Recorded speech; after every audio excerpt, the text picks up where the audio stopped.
સુરતના ડબોલી બ્રિજ પરની એક ઘટના પ્રકાશમાં આવી છે, જ્યાં એક મહિલા સુસાઇડ કરતા સિંગણપોર પોલીસે આ મહિલાને બચાવી હતી।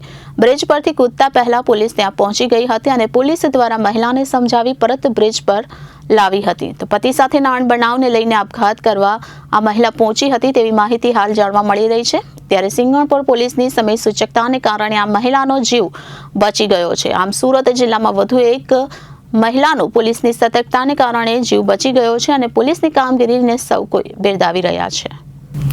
સુરત શહેરમાં છાસવારે અકસ્માત અને આત્મહત્યાના બનાવો સામે આવતા હોય છે, ત્યાં આવી જ એક વધુ એક ઘટના સામે આવી છે। સુરતના ડબોલી બ્રિજ પરની આ એક ઘટના પ્રકાશમાં આવી છે, જ્યાં એક મહિલા સુસાઇડ કરવા બ્રિજ પર ગઈ હતી, પરંતુ સિંગણપોર પોલીસે આ મહિલાને સુસાઇડ કરતા બચાવી હતી। બ્રિજ પરથી કૂદતા પહેલા જ પોલીસ ત્યાં પહોંચી ગઈ હતી, ત્યારે પોલીસ દ્વારા મહિલાને સમજાવી પરત બ્રિજ પર લાવ્યા હતા।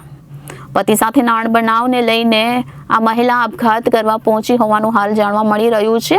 ઘરકંકાસને કારણે આજકાલ લોકો આત્મહત્યા કરવા માટે પ્રેરિત થઈ જાય છે, તો આમ જ એક મહિલા પતિ નાણ બનાવને લઈને આપઘાત કરવા માટે બ્રિજ પર પહોંચી હતી, પરંતુ સિંગણપોર પોલીસ ત્યાં પહોંચી ગઈ હતી અને સિંગણપોર પોલીસની સમય સૂચકતાને કારણે આ મહિલાનો જીવ બચી ગયો હતો। આમ સુરત જિલ્લામાં વધુ એક મહિલાનો પોલીસની સતર્કતાને કારણે જીવન બચી ગયું હતું। તો હાલ તો પોલીસની આ કામગીરીને સૌ કોઈએ બિરદાવી હતી।